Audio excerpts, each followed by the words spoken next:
যদি আপুনি এই ভিডিঅ'টোৰ মাজলৈ আহিছে তেনেহলে বুজি লওক যে এইটো একেবাৰে কাকতলীয় সংযোগ নহয়। এইটো কোনো সংযোগ নহয় যে আপুনি এই সময়ত এই ভিডিঅ'টো চাব পাৰিছে, বৰং এইটো ঈশ্বৰৰ এটা পৰিকল্পনা হয়, ইউনিভাৰ্ছৰ এটা পৰিকল্পনা হয়। ভগৱানে আপোনাৰ ওচৰলৈ এই ভিডিঅ'টো পঠাই দিছে। তেওঁ আপোনাক কিবা এটা বিশেষ কথা ক'ব বিচাৰিছে। আপোনাৰ জীৱনত কি ঘটনা ঘটিব সেইটো সংকেত আপোনাৰ জীৱনত আহি গৈছে।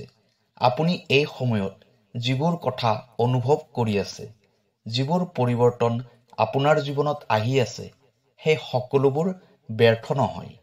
সেইবাবে এই ভিডিঅ'টো সম্পূৰ্ণ মনোযোগেৰে শুনিব আৰু শেষলৈ শুনিব। ঈশ্বৰে সদায় নিজৰ সৃষ্টিৰ সৈতে কথা পাতে, কিন্তু ঈশ্বৰে প্ৰত্যক্ষভাৱে আপোনাক নকয়। ঈশ্বৰে নিজৰ সংকেত, ঘটনা আৰু আপোনাৰ ওচৰ-পাজৰৰ পৰিস্থিতিৰ মাধ্যমেৰে কথা পাতে। আজি সেই ডিভাইন এনাৰ্জিটোৱে আপোনাক ইয়ালৈ মাতি আনিছে। ইয়াৰ অৰ্থ হ'ল আগলৈ আপোনাৰ জীৱনত কিবা এটা ডাঙৰ পৰিৱৰ্তন হ'বলৈ গৈ আছে। প্ৰিয় দৰ্শক, যদি আপোনাৰ ব্যৱসায়, চাকৰি, টকা-পইচা, পঢ়া-শুনা নাইবা বিবাহলৈ কিবা সমস্যা হৈ আছে, তেনেহ'লে ভিডিঅ'ৰ স্ক্ৰীণত দিয়া নম্বৰত আমাক ফোন কৰিব। আমি আপোনাৰ সমস্যাসমূহ সমাধান কৰিবলৈ চেষ্টা কৰিম। ভিডিঅ'টো শ্বেয়াৰ কৰি দিব আৰু কমেণ্টত লিখিব, থেংক ইউ ইউনিভাৰ্ছ, জয় বজৰংবলী। এতিয়া আহক ভিডিঅ'ৰ পৰৱৰ্তী অংশলৈ যাওঁ।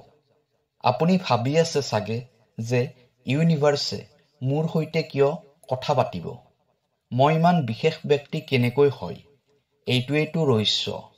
ঈশ্বৰৰ দৃষ্টিত প্ৰতিটো আত্মাই অমূল্য হয়, আৰু যেতিয়া কোনোবা এটা আত্মাৰ সময় আহে, তেওঁক সঠিক ৰাস্তা দেখুৱাই দিবৰ বাবে ব্ৰহ্মাণ্ডই নিজেই সংকেত প্ৰেৰণ কৰে। হয়তো আপুনি এই সময়ত আপোনাৰ জীৱনত কিবা এটা সমস্যাৰ সৈতে যুঁজি আছে। হয়তো আপুনি মনৰ ভিতৰতে কিবা এটা প্ৰাৰ্থনা কৰিছে। হয়তো আপুনি একেৰাহে ভাবি আছে যে আগলৈ মোৰ কি হ'ব, আৰু তেতিয়াই আপুনি এই সংকেতটো পালে। ঈশ্বৰে আপোনাক ক'বলৈ বিচাৰে যে যিটো ৰাস্তাৰে আপুনি আগুৱাই গৈ আছে, সেই ৰাস্তাটো বহুত কঠিন হ'লেও কিন্তু ইয়াৰ প্ৰতিটো খোজেই আপোনাৰ জীৱনত ডাঙৰ ছবিখন সম্পূৰ্ণ কৰাৰ বাবে প্ৰয়োজনীয় হয়। আহি থকা সময়বোৰত আপুনি যিমানবোৰ পৰিৱৰ্তনৰ সৈতে অতিবাহিত কৰিব, তেওঁ আপোনাক এটা নতুন স্তৰলৈ লৈ যাব। সাধাৰণতে মানুহে ভাবে যে জীৱনত যিমানবোৰ কঠিন মুহূৰ্ত আহে সেইটো শাস্তি হয়, কিন্তু ঈশ্বৰে আপোনাক এইটোৱে বুজাব বিচাৰে যে এই কঠিনতাবোৰে আপোনাৰ ভিতৰত লুকাই থকা শক্তিবোৰক বাহিৰলৈ ওলাই লৈ আহে। আপুনি যিমানবোৰ দুখ কষ্ট সহ্য কৰিছে, যিমানবোৰ সমস্যা দেখিছে, এই সকলোবোৰ আহি থকা সুখ আৰু সফলতাৰ মাৰ্গ হৈছে। ঈশ্বৰে আপোনাক এইটোও ক'ব বিচাৰে যে আপুনি এতিয়া আপোনাৰ ভয়, শংকাবোৰ এৰি দিয়ক, কাৰণ তেওঁ আপোনাক এটা নতুন আৰম্ভণি দিবলৈ বিচাৰিছে। আপুনি এতিয়া সেই সুযোগ পাব যিবোৰ সুযোগৰ কথা আপুনি কেতিয়াও ভবাই নাছিল। এই ভিডিঅ'টো আপোনাৰ বাবে কেৱল এটা শব্দ নহয়, বৰং এইটো এটা দিব্য সংকেত হয়। এই সময়ত ঈশ্বৰে আপোনাক এইটো বিশ্বাস দিবলৈ বিচাৰিছে যে আপোনাৰ আহি থকা সময়বোৰ আপোনাৰ পাৰ হৈ যোৱা সময়বোৰতকৈ বহুত উজ্জ্বল হ'ব। হয়তো আপুনি বহুত দীঘলীয়া সময়ৰ পৰা ধৈৰ্য ধৰি আছে।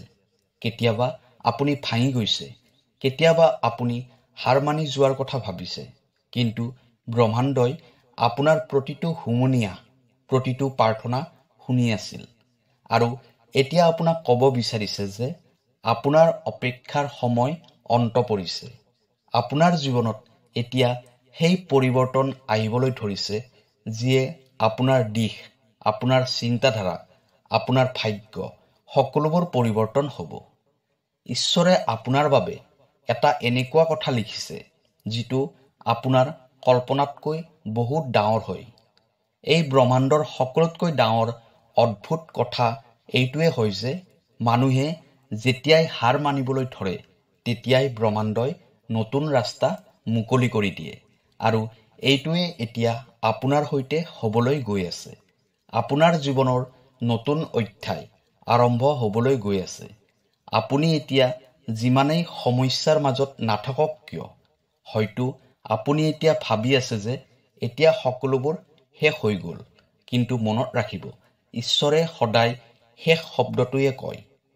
ব্ৰহ্মাণ্ডৰ এই মেছেজটোৱে আপোনাক কৈ আছে যে কাহিনী এতিয়াও শেষ হোৱা নাই। প্ৰকৃত আৰম্ভণিটো এতিয়াহে হ'ব। ঈশ্বৰে বিচাৰে যে আপুনি বিশ্বাস ৰাখক, কাৰণ আহি থকা সময়বোৰত আপুনি এনেকুৱা ধৰণৰ মানুহ লগ পাব, এনেকুৱা কিছুমান সুযোগ পাব, যাৰ দ্বাৰা আপুনি বিশ্বাস কৰিবলৈ বাধ্য হৈ যাব যে ভগৱান সঁচাকৈয়ে আপোনাৰ লগত আছে। যিবোৰ ৰাস্তা আপুনি হেৰুৱাইছে, সেই ৰাস্তাবোৰ আপোনাৰ সন্মুখত মুকলি হ'ব। যিবোৰ বস্তু আপুনি হেৰুৱাই পেলাইছে, তাতকৈও ভাল বস্তু আপুনি লাভ কৰিব। যিবোৰ প্ৰাৰ্থনা আপুনি কৰিছে, সেই প্ৰাৰ্থনাবোৰ ব্ৰহ্মাণ্ডই শুনিছে। আপোনাৰ বাবে ঈশ্বৰৰ এইটোৱে প্ৰতিশ্ৰুতি যে এতিয়া আপোনাৰ জীৱনত সেই সকলোবোৰ আহিব যাৰ কথা আপুনি কল্পনাও কৰা নাছিল।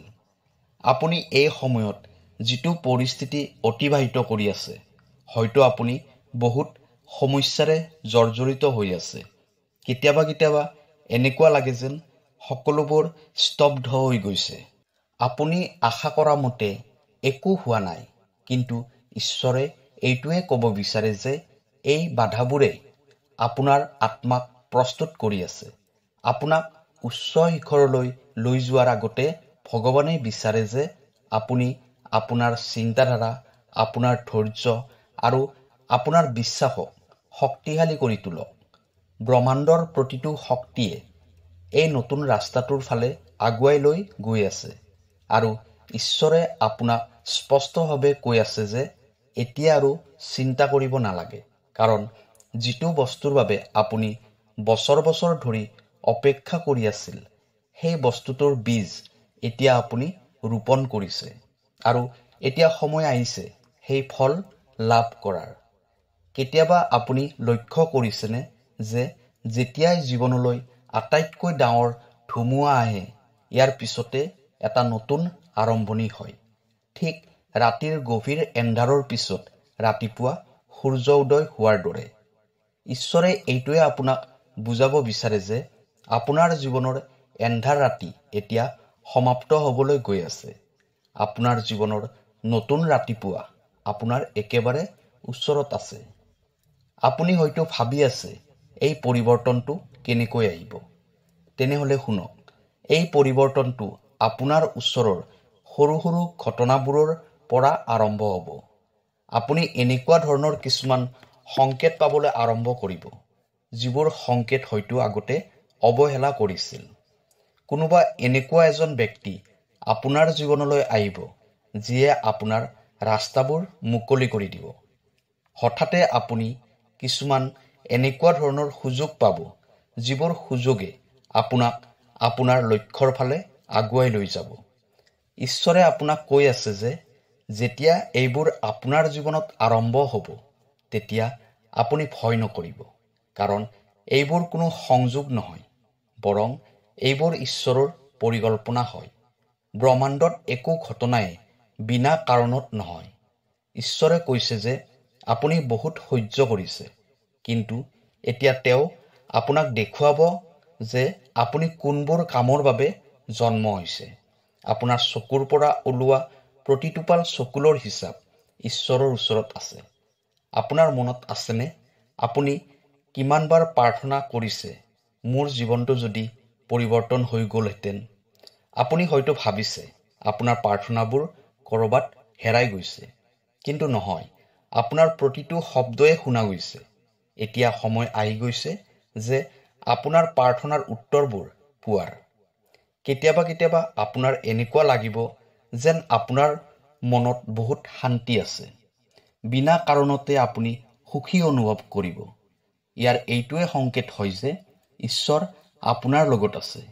আহি থকা দিনবোৰত আপুনি এনেকুৱা ধৰণৰ কিছুমান সুযোগ পাব, যিবোৰ বিশ্বাস কৰিবলৈ বহুত টান লাগিব, কিন্তু যেতিয়াই এনেকুৱা হ'ব এইটো সংযোগ বুলি নাভাবিব।